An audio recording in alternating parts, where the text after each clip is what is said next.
नमस्कार, स्वागत है आपका। शुरुआत करते हैं बड़ी खबर के साथ जो देहरादून से, जहां पर पूर्व विधायक हरभजन सिंह चीमा की विवादित टिप्पणी सामने आई है। महिलाओं से दुष्कर्म की घटनाओं को लेकर उन्होंने टिप्पणी की है। रेप जैसी घटनाओं के लिए महिलाओं के कपड़ों को उन्होंने जिम्मेदार ठहराया है। अभिभावकों, स्कूल मैनेजमेंट से भी चीमा ने अपील की है, चिट्ठी लिखकर अपील की है। महिलाओं और बालिकाओं से भारतीय संस्कृति के कपड़े पहनने के लिए उन्होंने कहा है। विवादित टिप्पणी की है पूर्व विधायक ने। हालांकि उनकी इस टिप्पणी पर जब बीजेपी से सवाल किया गया तब बीजेपी की तरफ से जवाब आया कि ये उनका निजी बयान है, पार्टी उनके इस बयान से किनारा करती है। पूर्व विधायक हैं हरभजन सिंह चीमा, उनकी विवादित टिप्पणी है। महिलाओं से बढ़ते दुष्कर्म के मामलों को लेकर उन्होंने टिप्पणी की है और रेप जैसी घटनाओं के लिए महिलाओं के कपड़ों को उन्होंने जिम्मेदार ठहराया है।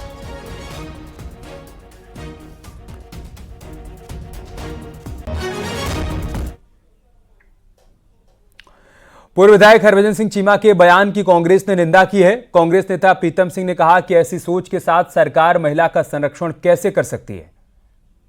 भारतीय जनता पार्टी के नेताओं का यही चरित्र रहा है। आपने इस प्रदेश के पूर्व मुख्यमंत्री के बयान को भी देखा होगा और अब पूर्व विधायक चीमा जी के बयान को भी देखा होगा। जिसकी जैसी मानसिकता होती है वो उसी तरीके के बयान देने का काम करते हैं। मैं उनके बयान की कड़े शब्दों में निंदा करता हूं, भर्त्सना करता हूं और कहना चाहता हूं कि महिलाओं के परिप्रेक्ष्य में बयान देने से पहले अपने जेहन में झांक ले और कम से कम जो है उनका सम्मान करने का काम करे। जब नेताओं की मनोदशा ये है तो फिर भाई कैसे आप सरकार को प्रभावी ढंग से जो है चलाने के साथ साथ प्रभावी कदम कैसे उठा पाएंगे। उधर बीजेपी ने चीमा के बयान पर कहा है कि उनका निजी बयान है। बीजेपी के प्रदेश अध्यक्ष महेंद्र भट्ट ने कहा कि चीमा जी की उम्र 80 साल से ज्यादा हो चुकी है। उन्होंने अपने कालखंड के मुताबिक बयान दिया होगा। ये उनका व्यक्तिगत बयान हो सकता है, पार्टी का इससे कोई भी लेना देना नहीं है। चीमा जी के बयान से मैं पूरी तरह अनभिज्ञ हूं। चीमा जी की उम्र 80 साल क्रॉस हो चुकी है। चीमा जी अपनी उम्र के हिसाब से अपने कालखंड के विषय के आधार पर उनका वो व्यक्तिगत कोई मत हो सकता है और भारतवर्ष के अंदर हर व्यक्ति को अपनी उम्र के हिसाब से अपने मत को, वक्तव्य को बोलने का अधिकार है। क्योंकि आज के परिदृश्य में किसी भी चाहे महिला हो चाहे पुरुष हो, उसके पहनावे से उसके संस्कारों को देखा नहीं जा सकता है। ये ठीक है कि इस प्रकार की घटनाएं ना हो, उसके लिए हर प्रकार के व्यक्ति के अपने अपने एक मत होते हैं। उन मतों पर बहुत ज्यादा राजनीतिक चर्चा नहीं होनी चाहिए। कांग्रेस को इस प्रकार की चर्चा करता है तो वो ठीक नहीं है। और देहरादून समरसयोगी सुनील और प्रभात इस वक्त हमारे साथ जुड़ चुके हैं। सुनील, पार्टी किनारा कर रही है और महेंद्र भट्ट की तरफ से दलील दी जा रही है कि उनकी उम्र हो गई है, अपनी उम्र के मुताबिक उन्होंने बयान दिया है। लेकिन क्या हरभजन सिंह चीमा अभी भी अपने बयान पर कायम है या उनको ये लग रहा है कि नहीं, गलती से उनकी तरफ से बयान दे दिया गया?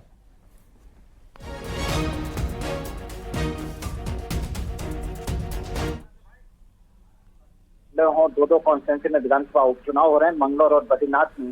ठीक ऐसे टाइम पर बीजेपी के पूर्व विधायक का ये बयान कांग्रेस को एक हाथों हाथ एक मुद्दा मिल गया है और खासकर ये बयान ऐसे समय पर भी आया है जब कल 4 जुलाई को कांग्रेस ने राज्य में महिला अपराधों के बढ़ते ग्राफ के खिलाफ यहाँ पर आंदोलन किया था। डीजीपी का उन्होंने घेराव किया था, डीजीपी ऑफिस का। ठीक 4 जुलाई को ही हरभजन सिंह चीमा ने ये बयान जारी किया, प्रेस नोट जारी किया। उनसे मैं लगातार बात करने की कोशिश कर रहा हूं लेकिन उनसे संपर्क नहीं हो पाया है।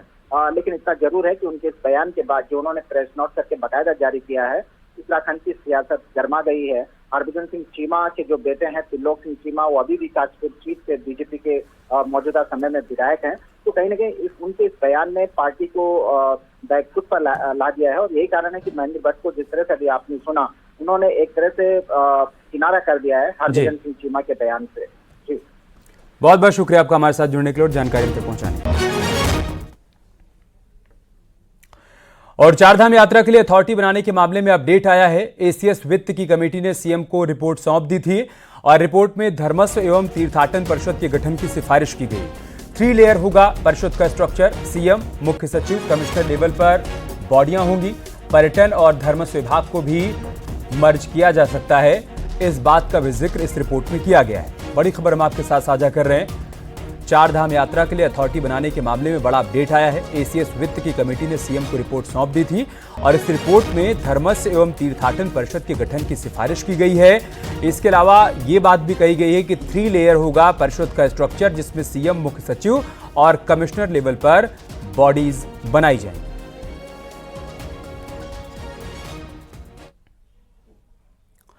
इससे पहले रेगुलेटरी अथॉरिटी की रूपरेखा बनाने के लिए अपर मुख्य सचिव आनंद वर्धन की अध्यक्षता में बनाई गई कमेटी ने मुख्यमंत्री को अपनी रिपोर्ट सौंप दी है। सरकार पूरी रिपोर्ट का आकलन कर इस दिशा में आगे कदम बढ़ाएगी।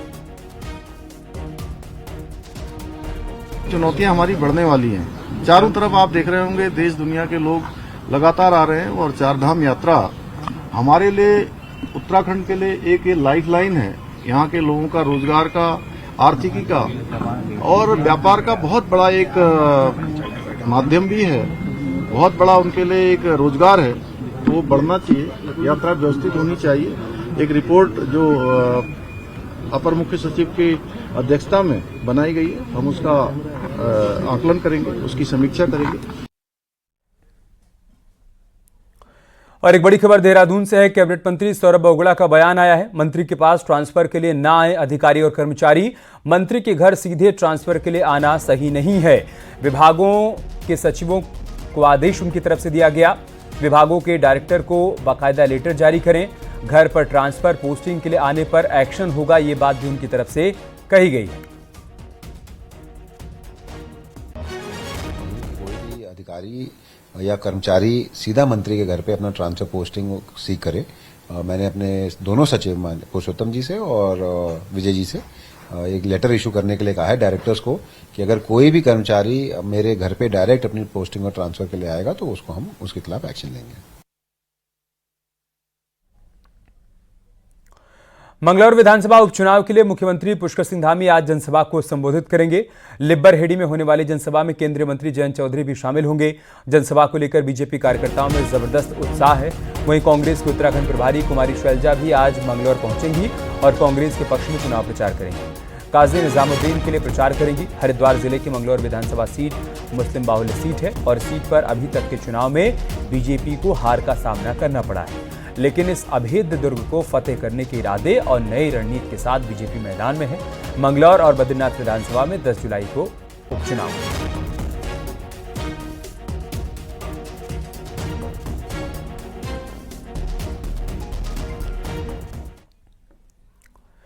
बद्रीनाथ विधानसभा सीट के लिए प्रचार का शोर अभी चल रहा है और बीजेपी के प्रचार को धार देने के लिए बीजेपी के सांसद अनिल बलूनी ने मोर्चा संभाल लिया है। उन्होंने गोपेश्वर में उपचुनाव के लिए प्रचार किया। उनके साथ केंद्रीय मंत्री अजय टम्टा भी मौजूद थे। अगले कुछ दिनों तक अनिल बलूनी बद्रीनाथ विधानसभा में बीजेपी प्रत्याशियों के लिए प्रचार करते नजर आए।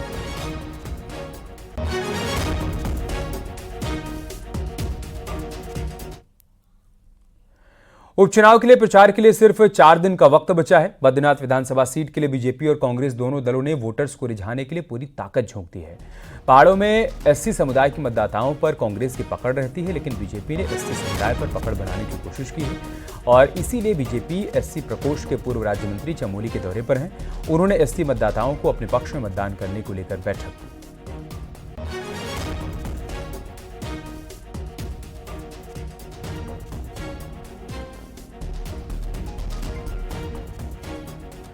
बद्रीनाथ सीट पर उपचुनाव के प्रचार की धार बारिश ने धीमी कर दी है। बारिश की वजह से बीजेपी और कांग्रेस ज्यादा प्रचार नहीं कर पा रही हैं। वहीं बारिश के साथ सड़कों पर भूस्खलन हो रहा है, जिसकी वजह से प्रचार टीम ग्रामीण इलाकों तक पहुंच नहीं पा रही है। सीएम धामी 6 जुलाई से 8 जुलाई तक उपचुनाव का प्रचार करने वाले हैं।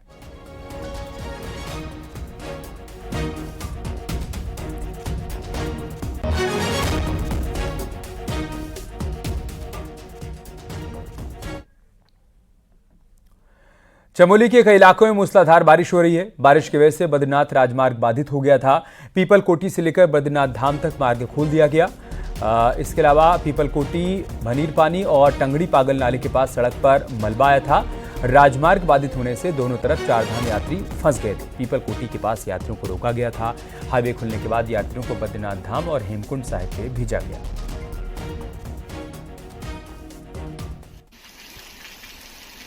चमोली में लगातार बारिश का दौर जारी है तो वहीं बंद सड़क मार्ग को खोलने का काम भी किया जा रहा है। कल देर रात से लगातार चमोली जनपद में बारिश का दौर जारी है और आप देखिए बाजारों में किस तरीके से सुबह से ही सन्नाटा पसरा हुआ है। पीपल कोटी के पास जो मार्ग बाधित है, हालांकि उसको खोल दिया गया है, लेकिन जो जाम की स्थिति है वो लगातार बनी हुई है।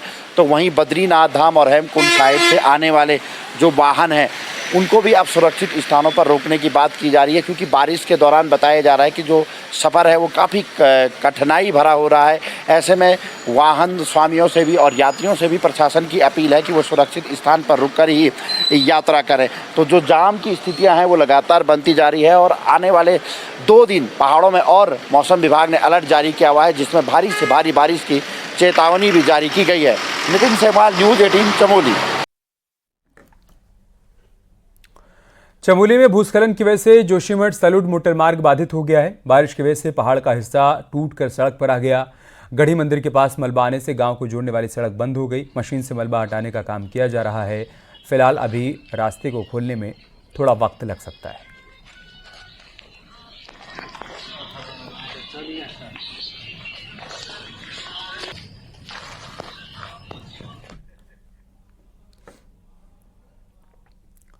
उत्तराखंड में बारिश के बीच सड़कों के बंद होने का सिलसिला जारी है। चंपावत जिले में टनकपुर से चंपावत और पिथौरागढ़ को जोड़ने वाला नेशनल हाईवे स्वाला के पास बंद हो गया। यहां देर रात से ही पहाड़ी से भूस्खलन का सिलसिला जारी है। हालांकि नेशनल हाईवे की जेसीबी लगातार इस मलबे को हटाने में जुटी हुई है, लेकिन इसके बावजूद लगातार हो रही भारी बारिश रोड को खोलने में दिक्कत पैदा कर रही है।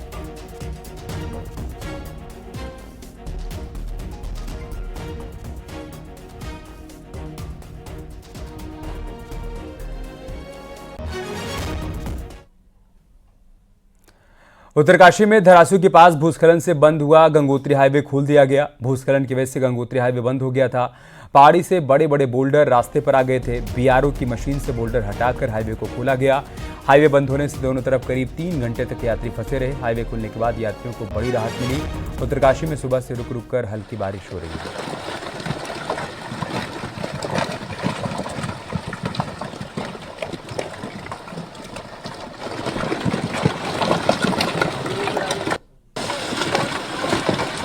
गई बेटा, सीढ़ी गई।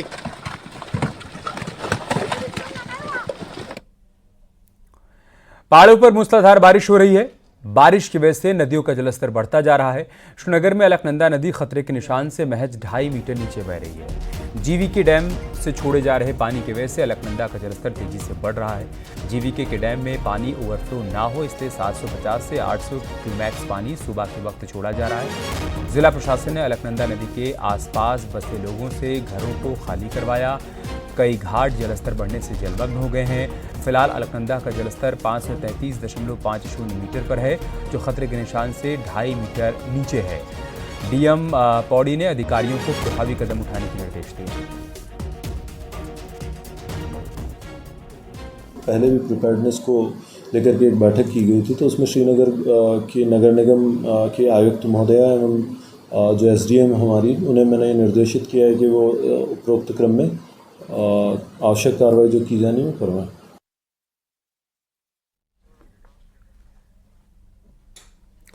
सरोवर नगरी नैनीताल में सुबह से ही झमाझम बारिश हो रही है। बारिश की वजह से शहर की सड़कें फट गई हैं। सीवर बंद होने से गंगा का पानी सड़क पर गंदा पानी बह रहा है, जिससे गड्ढे बन गए हैं। बड़ा बाजार में नलियां चौक होने से सड़कों पर ही पानी बह रहा है। जनजीवन बुरी तरीके से प्रभावित हो गया है। तेज बारिश के बाद नैनीताल में सैलानियों की तादाद में काफ़ी कमी आई है। जो पर्यटक नैनीताल में हैं वो भी बारिश की वजह से बाहर नहीं निकल पा रहे हैं, क्योंकि नाले का गंदा पानी सड़कों पर बह रहा है।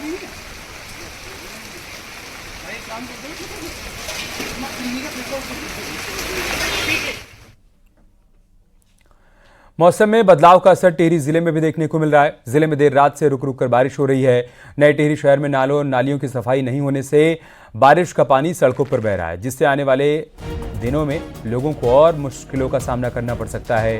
तापमान में गिरावट आने से ठंड बढ़ गई है। घनसाली, जाखड़ीधार और प्रतापनगर इलाके में भारी बारिश जारी है।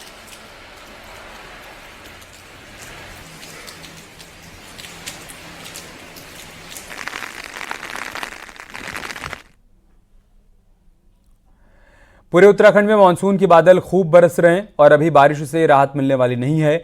मौसम विज्ञान केंद्र ने एक बार फिर से कुमाऊं मंडल में भारी बारिश की चेतावनी जारी की है।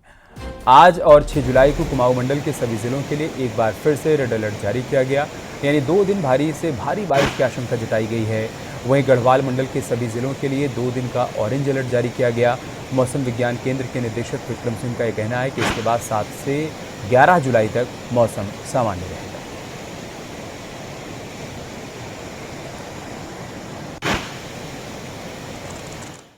तो लगातार जो बारिश की एक्टिविटी वो ठीक ठाक मिल रही है और आगे 2 दिन अच्छी एक्टिविटी है, विशेषकर कुमाऊं रीजन में ज़्यादा है तो वहाँ पर रेड में रखा है। इसके साथ जो गढ़वाल की डिस्ट्रिक्ट है, देहरादून है, टेरी पौड़ी है, इनको ऑरेंज में रखा गया है कल और परसों के लिए। उसके बाद थोड़ी कम हो जाएगी एक्टिविटी। 7 से अगर मैं बात करूँ आगे तो 7, 8, 9, 10, 11 तक में जो है बहुत ज़्यादा एक्टिविटी नहीं है। हरिद्वार में बरसाती नदी में डूबे बच्चे का शव बरामद किया गया। नवोदय नगर के पास सूखी नदी में बने गड्ढे में 15 साल का प्रियांशु डूबकर लापता हुआ था। लंबे सर्च ऑपरेशन के बाद एसडीआरएफ की टीम ने शव खोज निकाला।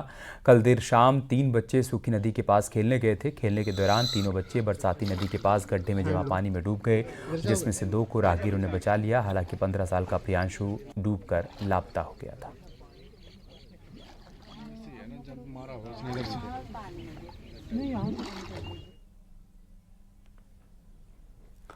एक बड़ी खबर उत्तरकाशी से है, जहां पर गंगोत्री गोमुख ट्रैक पर नाले का जलस्तर बढ़ गया, जिसके बाद चीड़वासा के पास अस्थायी लकड़ी का पुल बह गया। पुल के साथ 2 यात्री भी बह गए। पुल बहने से गोमुख की तरफ करीब 35 यात्री फंस गए हैं, जिन्हें भोजवासा के पास जीएमबीएन के गेस्ट हाउस में सुरक्षित रोका गया। वन विभाग की टीम मौके पर मौजूद है। पुलिस, एसडीआरएफ और वन विभाग की टीम मिलकर सर्च ऑपरेशन चला रही है। नाले में बहे दोनों लोग दिल्ली के रहने वाले हैं और अचानक पानी बढ़ने से नाले की चपेट में।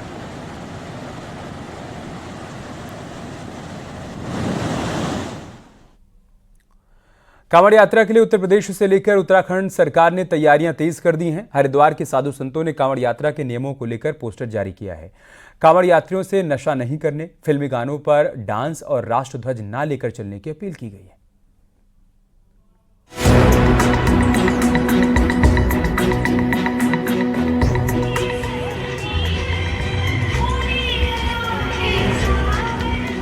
कांवड़ मेले को लेकर तैयारियां शुरू हो गई हैं। साधु संतों ने कांवड़ यात्रा को लेकर नियमों का एक पोस्टर लॉन्च किया है। कांवड़ियों से वैदिक विधि विधान के साथ कांवड़ यात्रा की अपील की गई है। हरिद्वार में इस मौके पर गंगा घाट पर साधु संतों ने मां गंगा का दुग्धाभिषेक कर सुरक्षित और शांतिपूर्ण तरीके से कांवड़ मेला संपन्न होने की कामना की।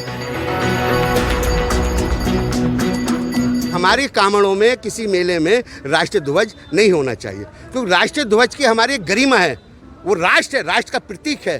तो हमने कहा इष्ट देवताओं के और भगवा झंडों के साथ अपनी कांवड़ की शोभा बढ़ाए, अपने मार्गदर्शन पर जाए। और एक कांवड़ से भक्तों से हमने एक निवेदन किया है कि नशा ना करें। नशा भक्ति का होना चाहिए, भाव के साथ होना चाहिए, वो नशा होना चाहिए। साधु संतों ने कहा कि कांवड़ यात्रा करने वाले शिव भक्त भगवा वस्त्रों में जल लेने हरिद्वार आएं और नशे से दूर रहें। साथ ही कांवड़ यात्रा के दौरान राष्ट्र ध्वज का अपमान और फिल्मी गीतों पर नाच गाना न करें।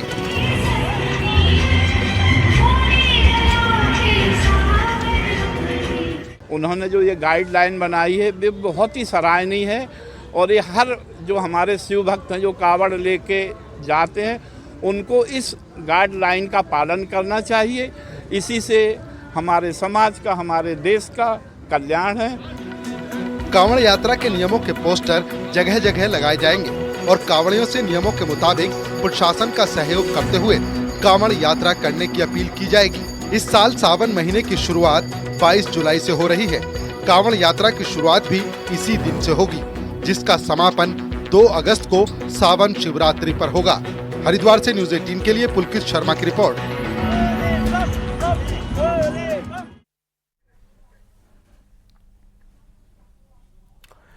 गंगा और यमुना अपने मायके यानी कि गंगोत्री और यमुनोत्री धाम में ही गंदगी ढोने को विवश हैं। आस्था और परंपरा के नाम पर तीर्थयात्री अपने कपड़े और श्रृंगार का सामान सीधे इन नदियों में बहा देते हैं। प्रशासन ने इसकी रोकथाम के लिए गाइडलाइंस तो बनाई हैं, लेकिन नदियों को लगातार मैला किया जा रहा है। नदियों के किनारे लगे कपड़ों के अंबार की तस्वीरें यमुनोत्री और गंगोत्री धाम की हैं। कपड़ों के इस ढेर के जिम्मेदार यहाँ आने वाले तीर्थयात्री हैं। चार धाम की यात्रा पर आने वाले तीर्थयात्री आस्था और परंपरा के नाम पर अपने नए पुराने कपड़े और श्रृंगार का सामान इन नदियों और घाटों पर छोड़ देते हैं।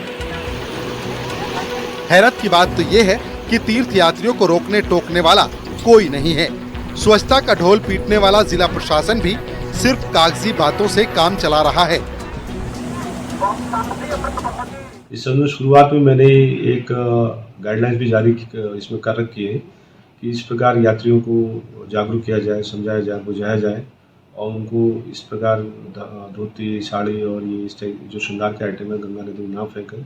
एक क्लियर कट मैंने आदेश तो कर रखा है, लेकिन चूंकि अब ये धार्मिक परंपरा से जुड़ा हुआ बिंदु है, कोशिश यही रहती है कि वो ना डालें। गंगा और यमुना अपने मायके यानी गंगोत्री और यमुनोत्री धाम में ही गंदगी ढोने को मजबूर है। इससे दोनों नदियों की स्वच्छता पर संकट के बादल मंडरा रहे हैं। जिलाधिकारी ने इसे लेकर निर्देश तो जारी कर रखे हैं, लेकिन परंपरा और आस्था की वजह से नदियां लगातार मैली हो रही हैं। जागरूक भी वहाँ उन लोगों को किया जाता है। जो हमारा PA सिस्टम है, जो अनाउंसमेंट सिस्टम है, उससे भी लगातार यात्रियों को कहा जाता है कि आप गंगा में इस प्रकार के जो साड़ी, धोती, कपड़े इनको ना डालें। इससे गंगा की अविरलता, उसकी पवित्रता पर प्रभाव पड़ता है। गंगोत्री और यमुनोत्री से आई तस्वीरें हैरान करने वाली हैं। जरूरत है कि धामों और नदियों को स्वच्छ रखने के लिए जागरूकता अभियानों के साथ साथ कड़े कदम भी उठाए जाएं। उत्तरकाशी से न्यूज़ 18 के लिए बलबीर परमार की रिपोर्ट।